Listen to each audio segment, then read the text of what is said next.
change is everywhere. Change is constant. And actually, change is really neutral. Like the leaves on the trees fall, that's change, right? The flowers bloom, that's change. Babies learn how to walk, right? Whether we want to acknowledge it or not, we are aging. Like change is happening. And it's our association to that change. It's our relationship to change that determines how we feel about it, right? But change as a concept is just, it's like the air. It's just here. Are you tired of the mental chatter? The counting, the restricting, the punishing? Are you done standing in front of the mirror picking yourself apart? Done waiting until you're thinner or more motivated or finally feel ready before you start actually living your life? Good, because confidence isn't something you earn, it's something you decide. Welcome to Your Unapologetic Life, your go-to podcast for women who are ready to stop shrinking and start showing up fully in the body they have right now. I'm your host, Morgan Barkus, author, speaker, exotic dance instructor, and empowerment coach for women. I earned my master's degree in marriage and family therapy while stripping to pay for graduate school. And I enjoyed the work so much, I ended up dancing for over a decade. Now I coach women who are ready to flip the negative self-talk, rewrite the stories that have kept them playing small, and feel powerful and confident in their bodies without the strict diets, soul-crushing workouts, and another quick fix that never really actually works. This is not positive affirmation confidence. This is confidence embodied. Every episode is designed to help you ditch the insecurities, reclaim your body, and live like the unapologetic woman you were always meant to be. Whether I'm flying solo or bringing you a raw, unfiltered conversation with remarkable women, this is your space to be honest, to get free, and get loud. Turn up the volume, listen at 1.5 speed while you're doing other things, and strap in because I'm a crazy driver. Let's get into this episode. I've been stalking you low-key a little bit today. Well, that's great. That's great. I'm very excited. Yeah, go ahead. Your energy is high vibes. You're always smiling. You seem happy. I love it. Thank you. I have to say, I've actually gotten asked before, like, why are you so happy? And I don't know. I'm just sort of naturally a smiley person, I guess. I love that for you. Mm-hmm. I am very high energy. And so I used to get asked, what was I on? And I was like, life? I'm not a drug taker. So I was like, what are you asking? Yeah, that's so funny. That's so funny. Anyway, okay. So thank you so much for being here. I appreciate it. Yeah. We're just going to jump right in. I'm just always be recording like Dax Shepard and Monica from Armchair Expert. Yeah. What I like to do first is find out where you are because I've moved so much and I think it's just fun to figure out where they are geographically and kind of just it adds context. So tell me about where you are right now. Yeah. So I'm in Richmond, Virginia in my home office. I'm originally from the Bay Area outside of San Francisco. So every once in a while, I still pick my head up and wonder, like, how did I get here? But I've been in Richmond now for 6 years and I love it. Okay. And I have to ask because when I saw that you perhaps did some work under the Obamas, I was like, wait a second, this is amazing. My mom and dad and I are big fans and we're always like, my mom, she'll like repost things when, things he's said or moments he's had, just did something touching and wonderful because he's wonderful and so is his wife. So anyway, tell me a little bit about that. Yeah. I'm very curious. Oh gosh. I'm so proud to say that I did serve in the Obama administration. Unfortunately, I never got to meet President and Mrs. Obama. But the funniest bit, I think, is that actually I did get to meet their dogs. Which was a really fun experience. So I served as a Presidential Innovation Fellow, which is essentially like an innovator in residence in federal agencies, like helping agencies advance their innovative agendas for the public, for the greater good. And so I got to go to some really cool holiday parties and different events in the White House. And so, yes, I did get to meet their puppies. They came to our Christmas party one year, and they were the best, most well behaved dogs I have ever been around. I love that. Okay, I'm watching the show Scandal right now, and I'm in season 7, and it gets pretty ruthless, and I can't help but not like Olivia Pope's character sometimes, as well as some of the others. Anyway, I guess I figured you'd at some point pass the precedent, and it sounds like that's not the case. No, and definitely not in any way like with Olivia Pope. That's for sure. It still was an incredible experience. It turns out it's very difficult to create any meaningful change in government. It's a slow process, and so I'm proud of what I was part of. And also sometimes I wonder, like, it was a lot of peopling. It was a lot of like helping people get used to the idea of change, which is a lot of what I do now.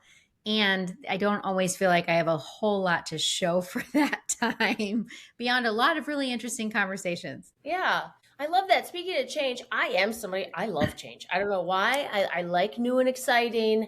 I've moved many times in my life. As long as I have a few creature comforts, I'm good to go. Like I'm Mm, really adjust well, and I'm almost excited when something is new. And there are a lot of people that do not like change and are resistant. So I know you do work with corporate stuff, team stuff, and I have a very good friend that does that. I'm more of a one-on-one gal. I do some group things and not corporate.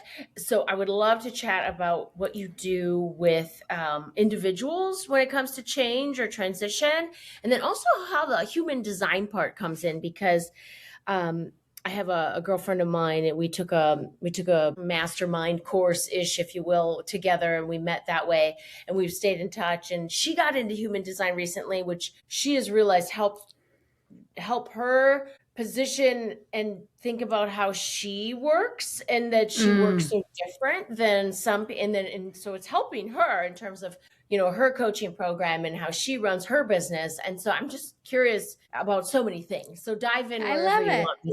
I love it. That's so great. Well, I have a feeling we're going to go in all sorts of directions together today, Morgan. So essentially, it's funny that you mentioned you love change. I definitely have come around to the notion that change is everywhere. Change is constant. And actually, change is really neutral. Like the leaves on the trees fall, that's change, right? The flowers bloom, that's change. Babies learn how to walk, right? Whether we want to acknowledge it or not, we are aging. Like change is happening, and it's our association to that change. It's our relationship to change that determines how we feel about it, right? But change as a concept is just, it's like the air, it's just here. I have always, like in earlier in my life, I always loved the idea of change. And then when it was time to do it, I was like digging my heels in, like forcefully being pushed into the fire. And a lot of that had to do with being a perfectionist and wanting things to be exactly right. And is this the right choice? And am I doing this? And will it work out the way I want it to? Right? All that self-doubt and uncertainty. And I've found that a lot of people feel about change similarly. So change in the abstract, like, sure, who wouldn't want to go after a new goal or, get a new haircut, even, right? Like, change feels fine. It even feels positive. But then the experience of actually going through it can be very uncomfortable. And so the work that I do, whether it's with organizations and teams or it's with individuals, and often it's with women, midlife, mid career, kind of picking their heads up and saying, well, I don't know what I want, but I know it's not this, right? Which is essentially saying, I need to change. Something's got to change. Um, that's the spot that I play in, is really helping people and teams navigate not just like Okay, what is the change, but also how do we get there, which is really kind of the whole point. It's like, how do we As achieve the change? Yeah, and as you're talking, so when I was younger, so I grew up and my dad knew what he wanted to be when he was like 19 years old, and he became a plumbing contractor and a master plumber and was in his career and did very well his whole life. There was some frustration with me because I was a butterfly. I mean, Mm, I was over here and I got my master's here and I didn't, and then I did that. And I was, and it was, I think there was a sense of just pick something and do it, yeah. And I'm still like a butterfly. Actually, I got a tattoo for that reason because I had a business coach Ah, that I was like, love it. Morgan, she goes, some people are like a jackhammer. They pick something, they enjoy it, and they just go at it, and that's what they do. She said, you're more like a butterfly. And I thought, okay, so there's nothing wrong with me. I'm getting to a point here. So when I was younger, I used to think, people say trust the process, and I'd be like, I just want a crystal ball. Tell me what to do. I'm a executor. So if there's a strategy or a plan, I'm like, let me execute. And I didn't always know what to execute. And so there was Mm, times in my life where I'm just like kind of lost, but not in a mm, scary way. But anyway, my question for you is, when someone doesn't know exactly where does intuition play in? And I say that because, like, for instance, I did not enjoy being a therapist. mm. Like in an office, I didn't get paid well. I didn't get to choose my ideal client. It was just whoever was coming in for therapy. Um, so I didn't enjoy the work, didn't find it fulfilling. And I just decided I was going to sell everything I own, quit my job, and drive to Miami from Minnesota and figure it out from there. And I did. Oh, I love And it was that. just trust the process. And then there was another time I left Florida, and I loved living in South Florida. Loved it. I had great friends. It was the weather, you can't beat it for me anyway. And I moved to Kentucky of all places because there was an intuitive feeling where I was like, I'm in a professional cul-de-sac and I had this opportunity to go to Kentucky, and everybody's like, "What? Kentucky? Why?"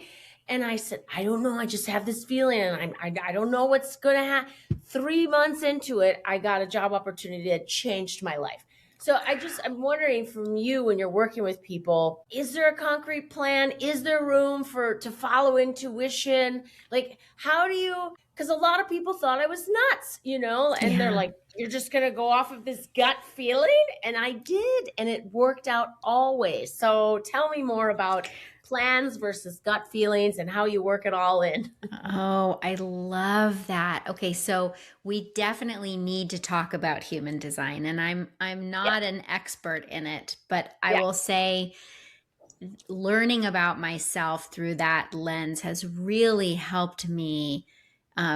It's given me a permission slip in many ways to act and to show up and to make decisions in ways that are really right for me. And based on what I'm hearing, the way I would approach it is likely very different than from how you would approach it, right? Because I have a feeling we might be different types. So it's interesting. Yeah. Yeah. But I think regardless of human design and each of our unique blueprint, I really believe that making change in our lives is like equal parts reflection and self-understanding, and to your point, intuition and practical action. Like, I don't think that you certainly can't reflect your way to make change, right? At some point you have to pause the learning and the introspection and actually do. And Mhm. similarly, if you're just trying to solve and run, right, without pausing to consider, like, not even who am I, but like, where am I going and what's important to me, and what are my values, right? You're just gonna exhaust yourself, right? Because you're gonna probably be circling in lots of directions. So I do think it's, yes, we want to be practicing and like flexing those muscles around, how do I listen to myself, right? How do I tune into my inner knowing? And there are lots of ways to do that. And then also, how do I begin to trust that that knowing is guiding me to take aligned action? And I think that's where, like, as a spiritual person, I have been practicing that over the last number of years. And then also as someone who's worked in innovation and design for many years, I also know that there are tools and frameworks and actual methods for designing that roadmap, for making plans, right? For having a strategy and then implementing on it. So I feel very lucky that I get to kind of dance between those two worlds and help people connect them. And as you're talking again, now I'm thinking, I love examples. I love stories. So I'm thinking, what's your story? I feel like we often get into an area, whether like, for me, my interest in being a therapist was because of my own journey with mental health and personal development and curiosity. I've always been a very curious person. About human behavior and why people connect the way they do and communication and all that. So I loved getting my degree in that. And for selfish purposes, I wanted to understand myself too. And I had my own journey with my coaching program in particular with body image issues and disordered eating and never finding a solution that worked. And then when I finally figured it out, I was like, oh, well, now I can go and share this with other women so they don't have to go through the long process that I went through to really feel confident with their body. So anyway, I say that to say, for you, is this something that you went through and that's why you're like, oh, okay, ding, ding, ding. Now I can go help others. Like, tell me about your story and how you got here and then maybe an example or two of clients you've worked with. Sure. Yeah. So absolutely. I want to say I've like fallen into this work, but also it's completely by design. I run my own business. I've been self-employed now for 8 years. My business is called Wayfinders Collective.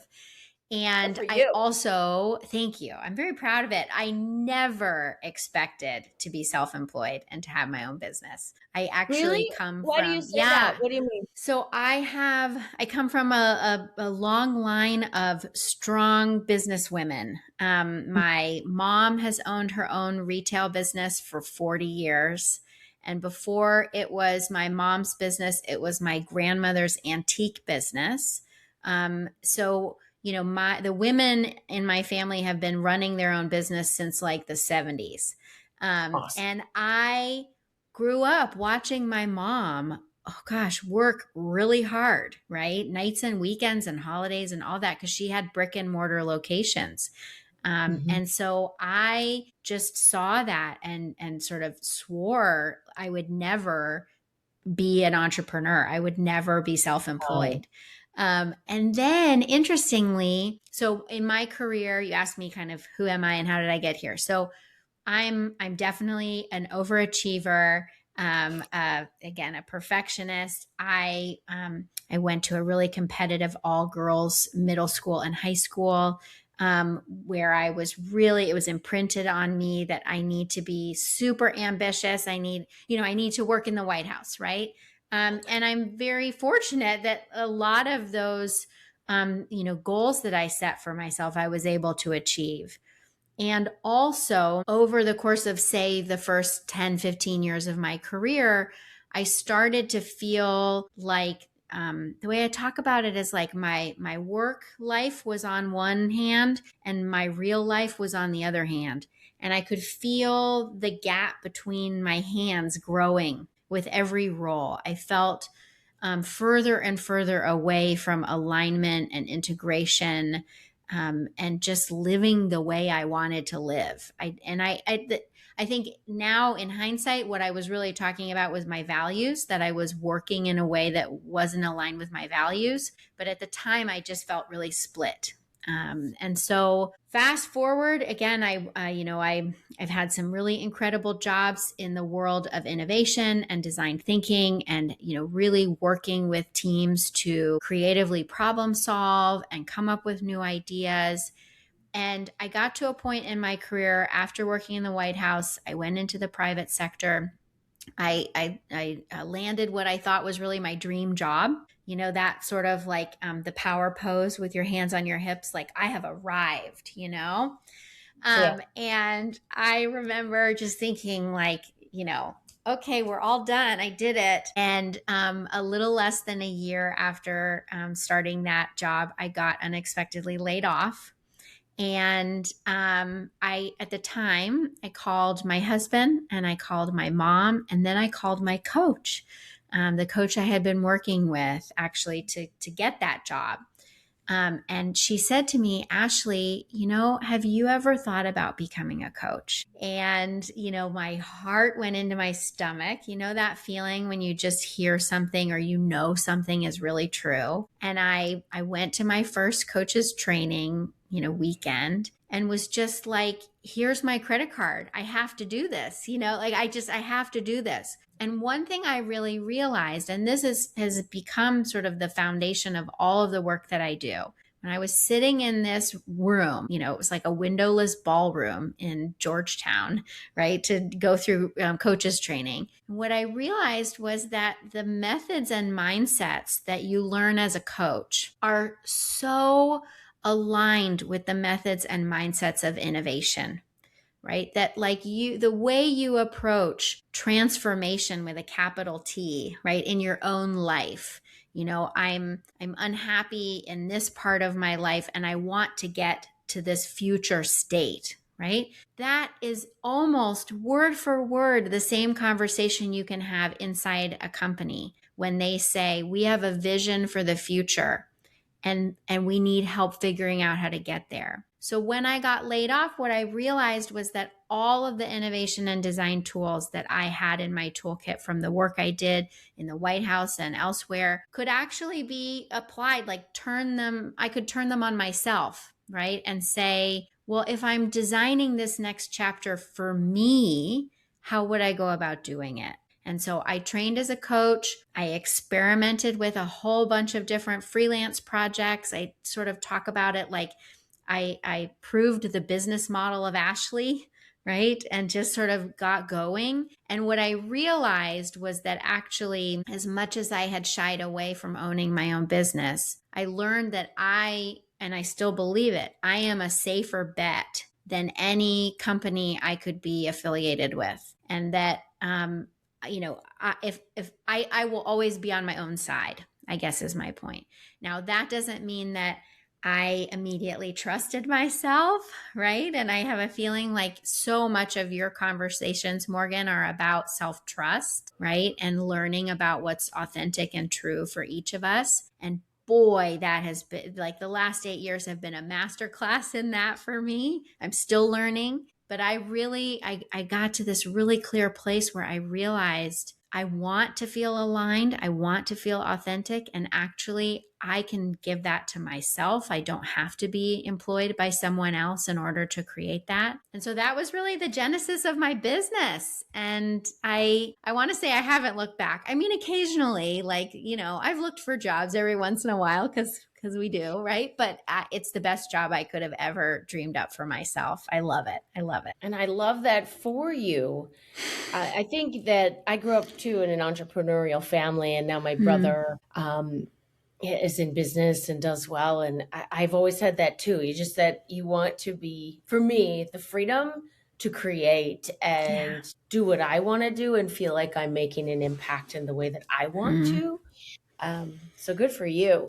And thank you. What about a story or two of people you've worked with? Like, give me an example of the kind of transition, and as a woman is, where does she start? What is the struggle? What is the cognitive dissonance or whatever, the obstacle that she feels is insurmountable, and then how you help her transition out of that. Yeah, absolutely. So it's interesting. I guess there are sort of two starting points that I find women will begin at when I'm working with them, or even when they'll inquire about coaching. So the first is when they know that the current state they're in isn't working, right? And I think about like a woman I supported recently who she was working in a very toxic organization, and she knew it was having a really negative impact on her life and her mental health. And she got to a point where she said, I want out. And so it was very, I don't want to say it was tactical, because we still needed to reflect. We still needed to explore and not just immediately walk into her boss's office and quit on the spot, right? Because that's not great for a lot of reasons.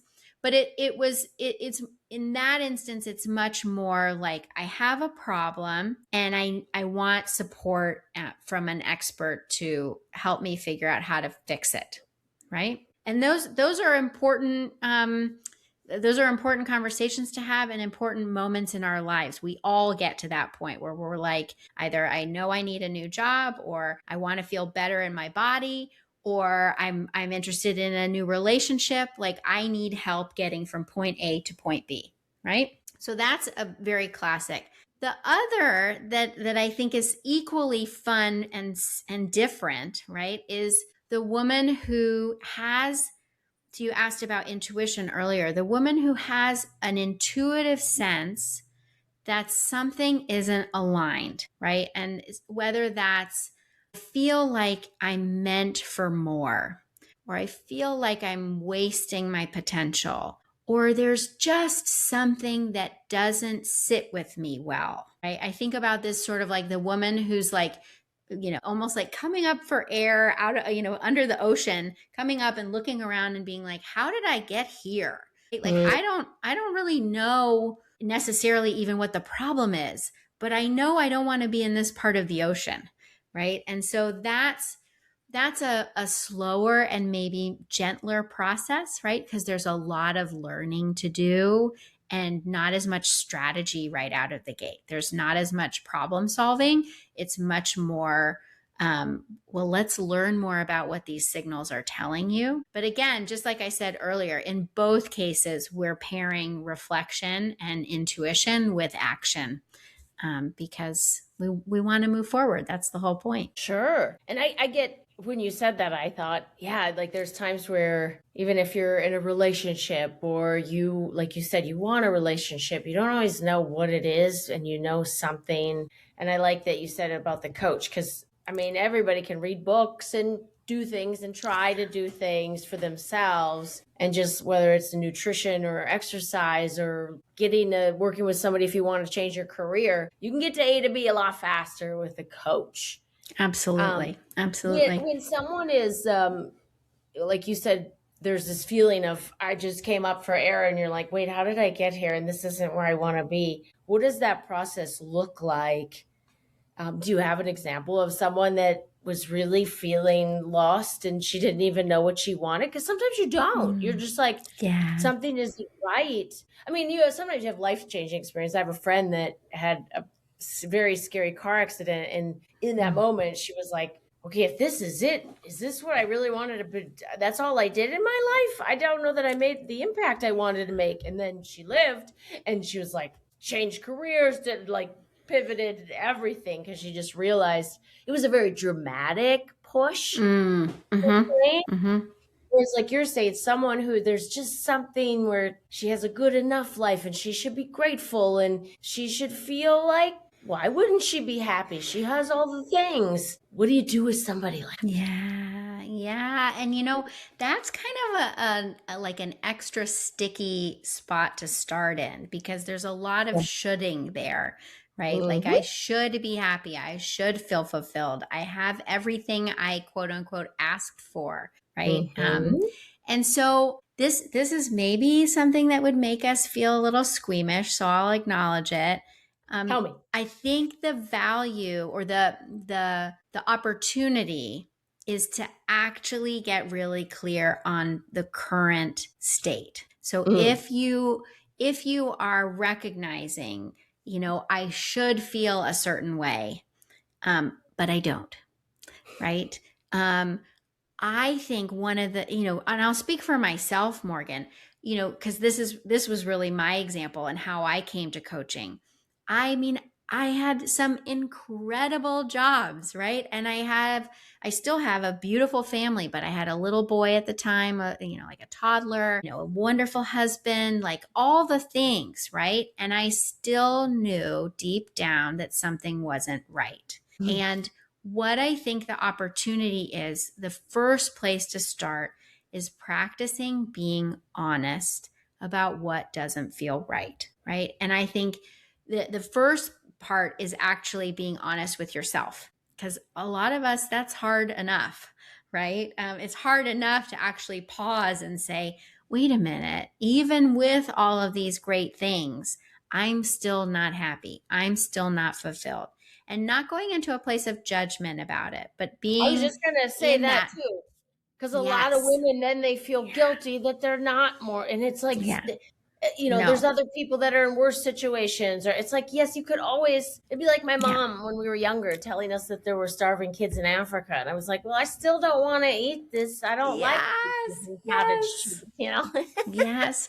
Well, so here's what I would say because, you're right. Like your friend who had the accident, there's urgency there, right? There's urgency to like, I've suddenly seen the light and now I need to change everything. And I would offer that for the people who have maybe like that slow burn of like, well, it's not exactly what I want, but it looks good. And we have a beautiful holiday family photo for our cards and all of that, right? I would offer that I think there is actually some urgency there too. I'm a really, really big believer. I mean, I do think there's reincarnation. I do think we have another shot at this, right? If we don't get it, as right as we can this time around. And this is your one life, right? This Yeah. is your one moment. And I truly believe like the thing that drives me in my work is that if each of us, every single person in this world, could step into the most authentic expression of themselves and their gifts and their talents and provide them to the world, like that's the world I want to live in. Right. Hmm. And so part of that is not settling for just okay. Right. And It's yeah, not. Yeah. Go ahead. Go ahead. well, I was thinking, and when you were talking about the family photo for the holidays, Yeah. it doesn't mean blow up your entire life. Like it No. could start with you, because I think sometimes when women feel like something isn't right, it's like, am I with the wrong partner? Am I living in the Mm, wrong place?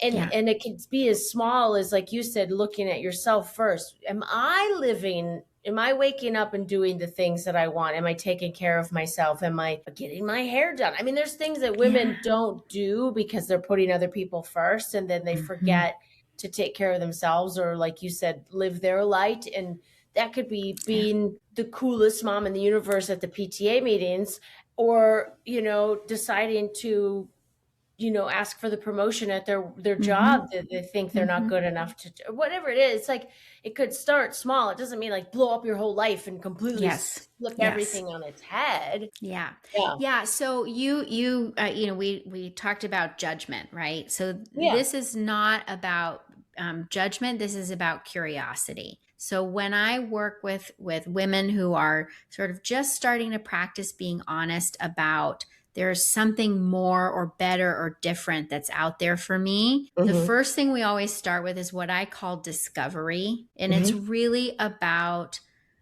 learning about ourselves, kind of broadening our field of vision and updating the story of who we are today, right? Because many of us have this really legacy, outdated sense of, well, this is who I was in my teens or my 20s or even my 30s, right? The person you are today is not the same person you were even 6 months ago. Right? We evolve, we change, and there's an opportunity before you get into fixing mode, before you blow up your life, right?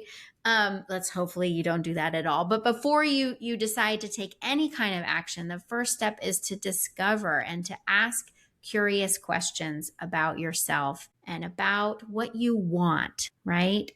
Because what you want today is different than what you wanted a few years ago or 20 years ago. What you value today is different. Even what your obligations and your commitments and your constraints are today, those are different than they were before. And we always have permission to update, right? In fact, we need to update because that will help us then know what action is actually going to help us move towards that vision we're holding. I like the idea of updating. We have to update our phones. We have to update our computers.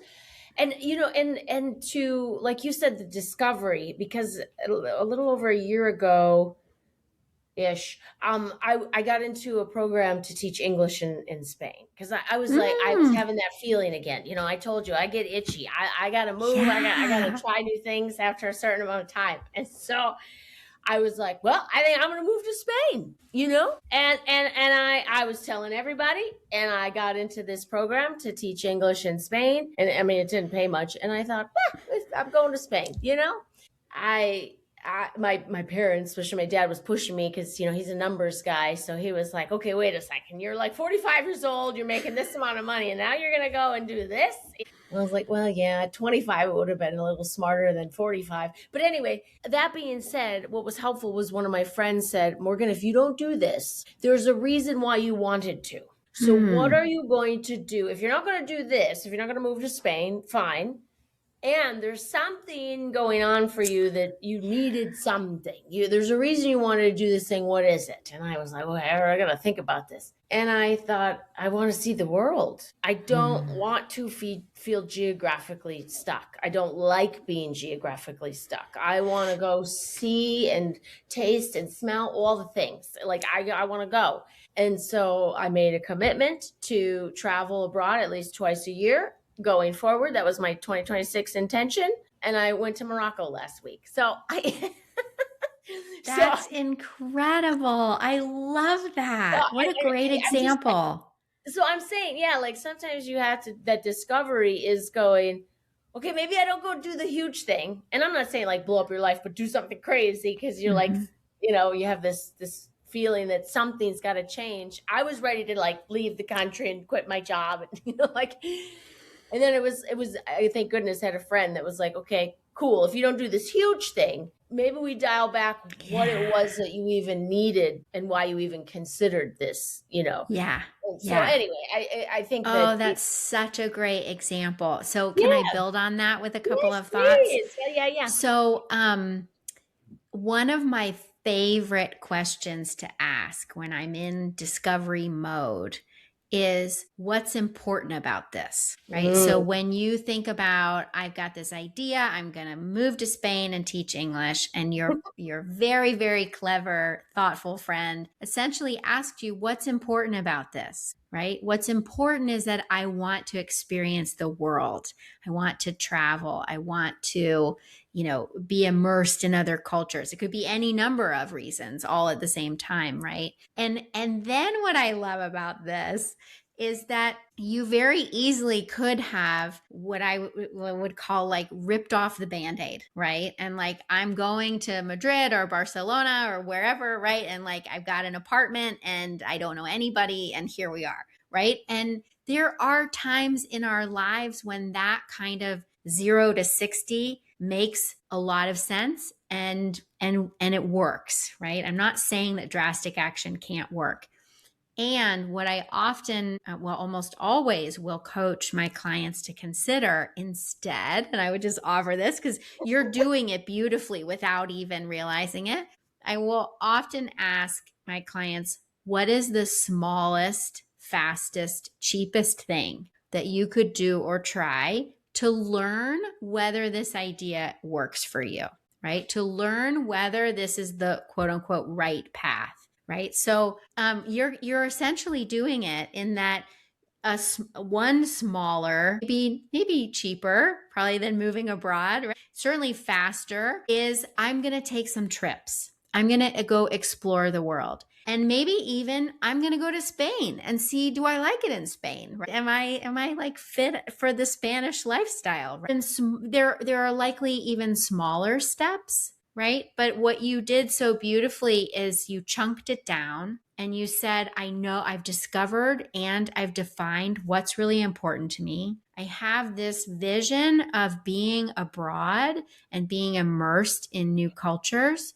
And I'm going to start smaller than packing up my house and moving abroad, right? I'm going to go on a couple trips and I'm going to see what I think, right? So Yeah. you've just really beautifully showcased how this process works, right? It starts with discovering who you are today, really defining what matters to you, holding and imagining a future vision that's meaningful for you, and then taking what I call iterative action so that you're trying something, you're learning what works, and then you're continuing to move forward with the next action step. And that step appears. So whatever that one saying is, take the first step and the other Mm-hmm. appears or whatever, Yeah. because truly, yes. I mean, I immediately felt better just booking the trip and then going on the trip. And it was like that feeling, that itchy feeling, like I got to go do something. And it was like, oh, okay, well, I did. Yeah. You definitely get a taste. And then the next step appears. You're like, okay, well then what's my next move? And can I build on this thing? Yeah.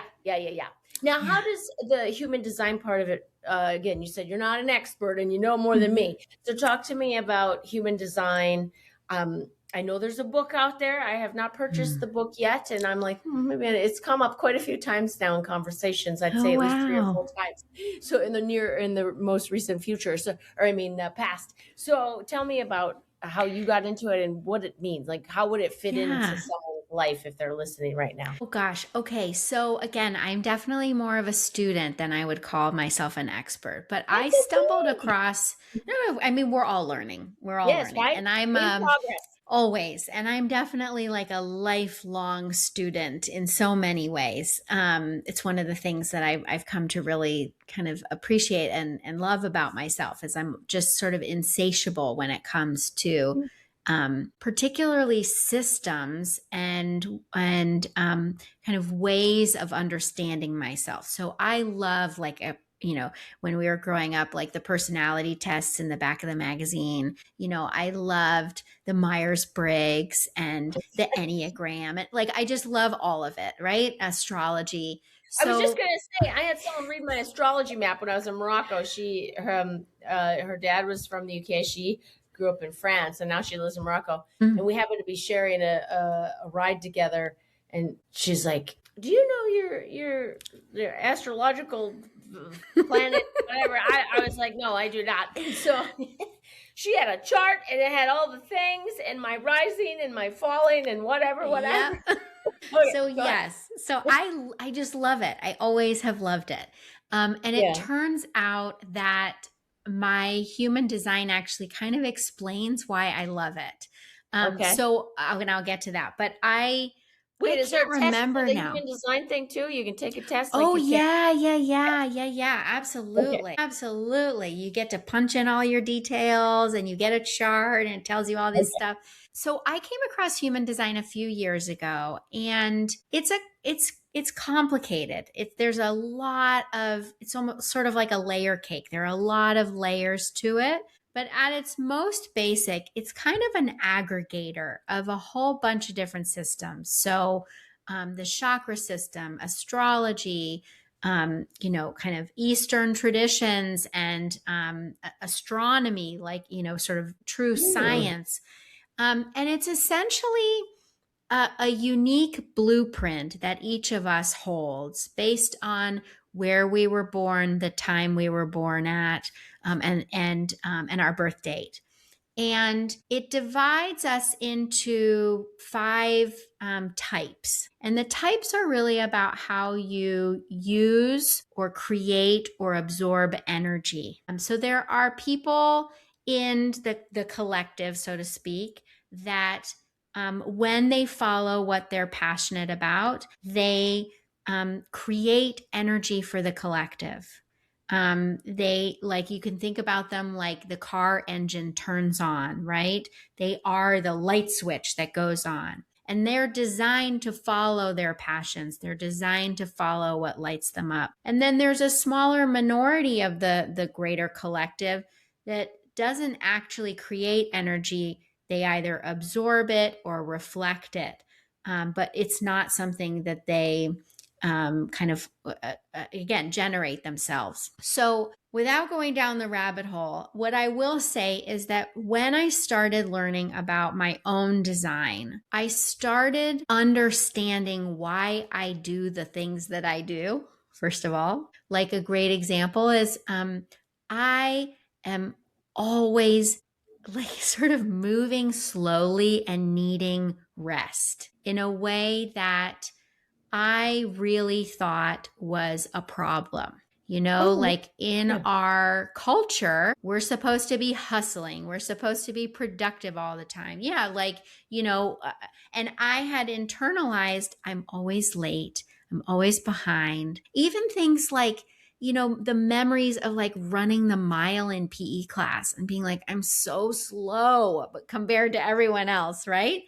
And I realized because of my unique design, I'm actually meant to move more slowly. And actually, I do need more rest than a lot of other people. And once I saw that, I could see it like on paper, so to speak, right? Like this is what it says. It says I need more rest. It says And I do there's a nothing wrong with me. and there's nothing wrong with me. And let's be clear, everybody needs rest, right? Like that's Oh, not, yes. Yes. I'm not saying I get to rest and you don't, right? But realizing that actually there's something in me that is designed in a way that if I can start to allow those things to be okay, then I can actually start to thrive and feel more aligned. Human design is very much about how do you know when you are aligned, when you are on purpose, so to speak, and how do you know when you've gotten off track?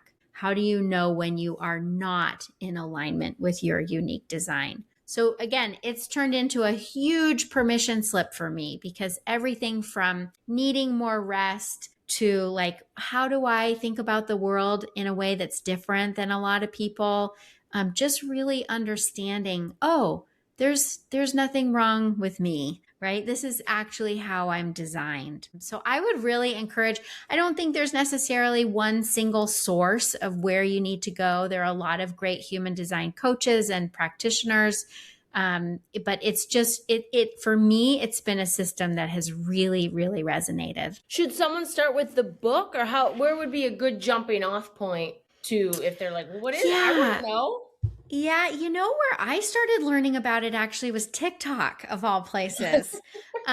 Because, they're like digestible little tidbits, right? So you Well, Ashley, can, some of us are not on the TikTok. Hello, I am not.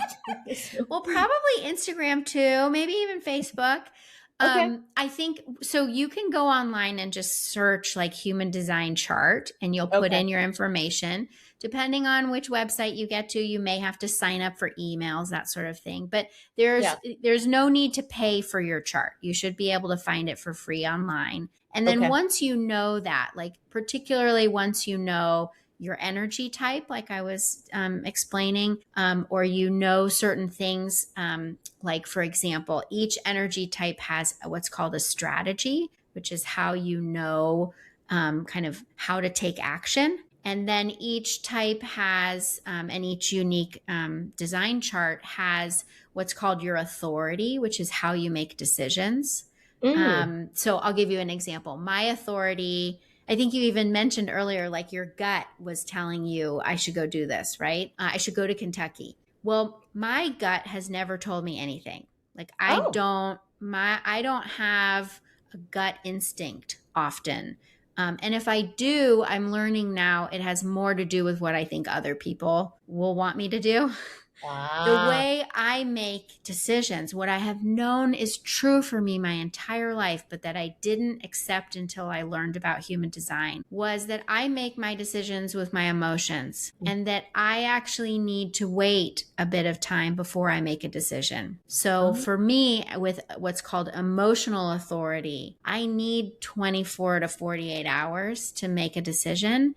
And if it feels good to me, after a day or two, then it's a yes. But if it doesn't feel good to me, if I don't have good feelings about it, then it has to be a no. And Mm. boy, Morgan, the number of times early in my career in particular where I would feel really pressured to say yes to an opportunity or a project or whatever it is, and then almost immediately regret it. Like I knew it wasn't in my best interests, but I felt like pressured to make a decision. And so Yeah. now I just know I need some time. I need to think about it. So that's what I would say. Go look at your chart online, find out your energy type, your strategy, your authority. That's what they call them.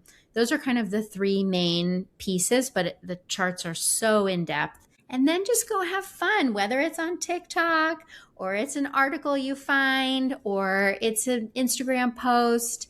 But there are a lot of really interesting and smart creators out there that have really helped me get started. And then, of course, I've gone deeper into podcasts. There are a ton of podcasts about it.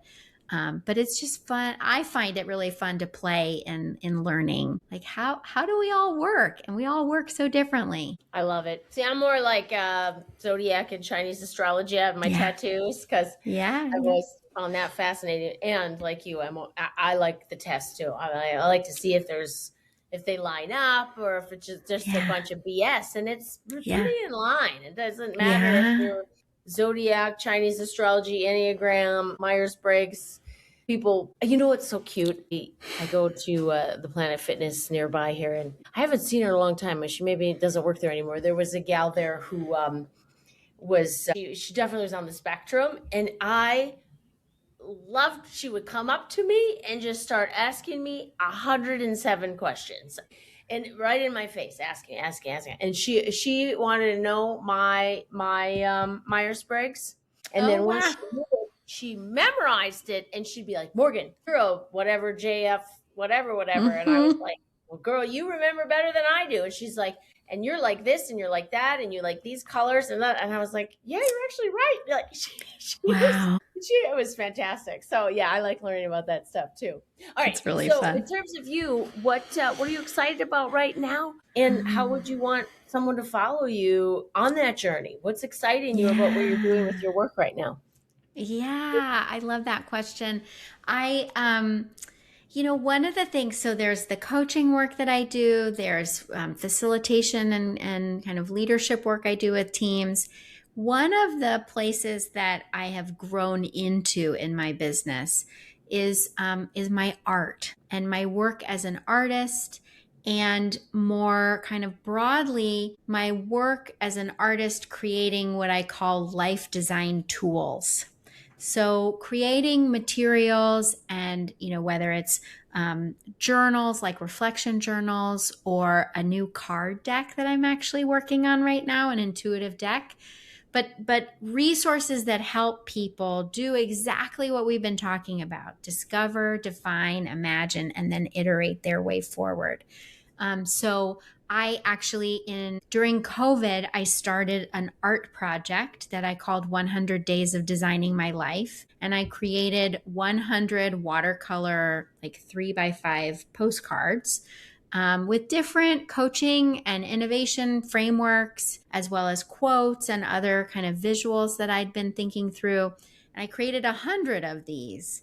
It was meant to be one piece of art every day for 100 days, and it took me 2 years to finish. So, loose interpretation. But what I ended up doing was turning them into 4 reflection journals. So I now have, I have here on my wall, 4 different journals, each one focused on those 4 steps that I talked about. And they all feature the art that I created, as well as some narrative to think through, and then some reflection questions as well. So I've been exploring writing and art, making this card deck now, which is just so much fun. It's called the Little Deck of Sweet Reflections. And so folks, if they want to follow along, I'm very active with my art on Instagram, as well as all of my new life design products and tools are available at my Life Design School website, which I'm sure we can put in the notes. Yeah, the show notes. I love that you didn't follow corporate career. I'm glad you didn't try to climb a ladder and stay in the conventional, but yay. Okay. Yeah. Say your Instagram in case someone wants to. I mean, I suppose they could just Google you. That's what I do, is just Google your name and find Instagram. But if you want to just say your Instagram handle. Sure. I'm at Ashley Jablow, and I'm also very active on LinkedIn. So if you'd like to connect in more of kind of a professional setting, I'm happy to connect over there as well. And on the TikTok, apparently. You're on TikTok. Well, TikTok is more of a An fun way to observer? de-stress. Yeah, Yeah, yeah, yeah, you're yeah. observing. It's kind Yeah. of like the one corner of the internet that still feels a bit light and fun. Oh, And good. so I enjoy it. I enjoy it. Yeah. Good for you. Okay. My last question is about living your unapologetic life. My podcast is called Your Unapologetic Life, and that can mean many things. I really want women to feel confident and be unapologetic. I mean, I don't know how or why I am the way I am. I don't care what other people think. I never did. I didn't when I was a teenager. I don't know now. Wow. I've always just been free and in that respect, and I really want that for other women. What would that mean to you, living your Mm. unapologetic life, if you were to reflect on how you live unapologetically, and what you would say to another woman about living unapologetically? Yeah, I love that. And I just like the whole premise of being unapologetic is so powerful. And I'll say for myself, because for a very long time, I wouldn't necessarily apologize, but I was definitely asking for permission. And I think one of the things I'm growing into is the notion that I don't have to ask for permission, and that actually I have an opportunity and even a responsibility to get to know myself and to make choices and to have tough conversations and to be honest, right, about what I actually want. And I don't have to ask for permission. I love that. Well, you are an absolute delight. Thank you for being here. I appreciate Oh, you. this has been so much fun, Morgan. Thank you so much for having me. Thank you so much for tuning in. If today's episode hit you in your heart, please take a second and leave a review on Spotify or Apple Podcasts. It helps more women like you find this show, and that is exactly the point. If you're ready to stop feeling self-conscious and start feeling like yourself again, grab my free guide, Self-Conscious to Sexy in 10 Minutes. It's a 4-step reset to get yourself out of your head and back into your body feeling confident and sexy. The link is in the show notes. Go to morganbarkus.com. You can explore everything else I have to offer, including my coaching program, my mission, and how you can work with me. Come find me on Instagram at Morgan Barkus and send a DM. I love hearing from you. Until next time, stay unapologetic.